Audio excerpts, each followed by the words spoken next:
કહ્યું હતું કે શ્રદ્ધાનું બળ આપવું જોઈએ, હું નાયક છું એવું જોર આપવું જોઈએ, અને જોર આપીને શ્રદ્ધાનું આચરણ પ્રગટ થવું જોઈએ.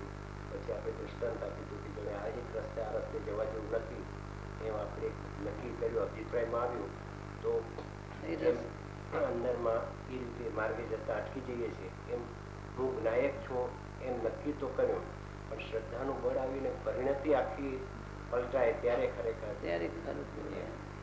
શ્રદ્ધા થઈ કે આ જ માર્ગ છે. શ્રદ્ધાનું બળ વારંવાર આવવું જોઈએ, અને પછી એનું શ્રદ્ધાનું કાર્ય આવવું જોઈએ. બરાબર.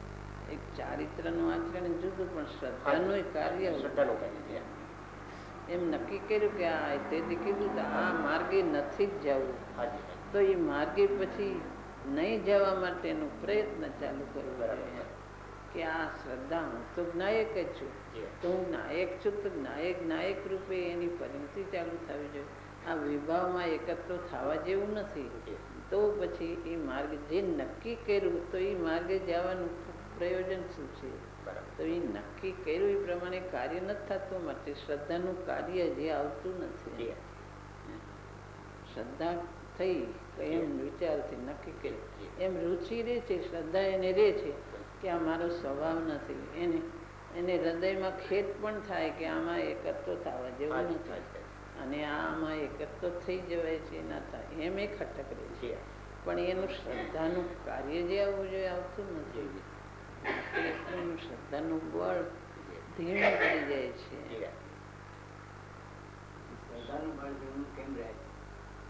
એ બધાનું કારણ પોતે જ છે. કારણનું કારણ કઈ હોઈ શકતું નથી, બધાનું કારણ પોતે જ છે. ભૂલી મેરી અધિકારી પોતાની જ ભૂલ છે, બીજા કોઈનું કારણ નથી. પોતે જ ક્યાંક ક્યાંક રોકાઈ જાય છે પોતાના પ્રમાદને કારણે. પોતાનો પ્રમાદ છે, થઈ શકતું નથી, પુરુષાર્થ પડતો નથી, એટલે ક્યાંક રોકાઈ જાય છે. પણ એ પોતાને લાગે ક્યાંક કરવા જેવું તો આ જ છે, એમ જો અંદરથી જોર આવે તો પોતે પલટો મારે. એમ આકુળતા કરવાથી પણ થતું નથી, બહુ ખેદ કરવાથી પણ થતું નથી. અતિશય દુઃખ કરે અને અંદર આકુળતા કરે કે હું કેમ પ્રમાદ થાય, બહુ આકુળતા કરે, બહુ દુઃખ કરે તોય થતું નથી. તો ક્યાંક ક્યાંક મૂંઝાઈને ગભરાટ થાય તોય થતું નથી. એ તો એને સરળતાથી રસ્તો, એને માર્ગ પોતે નાયક આ જ છે, એને નાયકને જ ગ્રહણ કરવાનો છે. નહીં ગ્રહણ કરવાનું કારણ મારી પોતાની ખામી છે. ખામી હું જ્યાં બધે બહારમાં રોકાઈ રહ્યો છું, એટલે મારું શ્રદ્ધાનું કાર્ય આવતું નથી.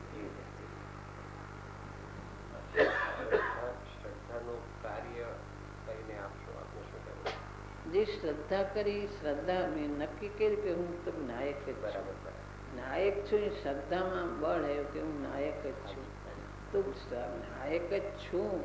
તો એક જ તો બુદ્ધિ તો થયા કરે છે, નાયક રૂપે તો રહેતું નથી.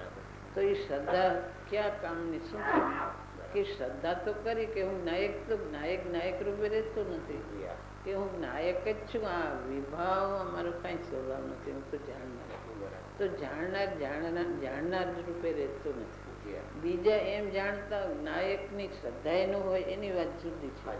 પણ ગુરુદેવે કીધું તું નાયક છું, પોતે વિચારથી નક્કી કર્યું કે હું નાયક છું. એમ નક્કી કર્યું, પણ એ નક્કી તો કર્યું, પણ અંદર પરિણતિમાં તો એક જ તો બુદ્ધિ છે.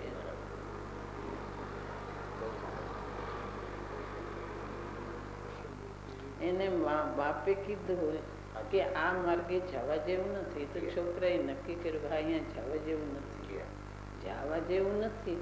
એ બરાબર સાચું છે, તો એ પગલા એ બાજુ મંડાઈ જાય છે, એટલે પોતાની ખામી છે.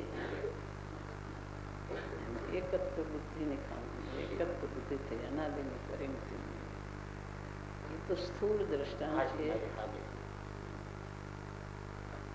ગુરુદેવે કીધું તું નાયક છો, તું ભગવાન છો, પણ ભગવાન છો પણ તો પરિણતિમાં તો એક જ તો બુદ્ધિ વેદાઈ રહી છે. પરિણતિ તો અહીંયા દોડી જાય છે, ભલે રસમંદ થઈ ગયો છે. નાયક રૂપે રહેતું નથી. એ તે શ્રદ્ધાનું કાર્ય કરતું નથી. થોડું કાર્ય કરે છે, અંદર ખટક રહે છે, મંદતા થઈ જાય છે, રસમંદ થઈ જાય છે, એવું કાર્ય કરે છે. પણ જે પરિણતિ છૂટી રહેવી નથી.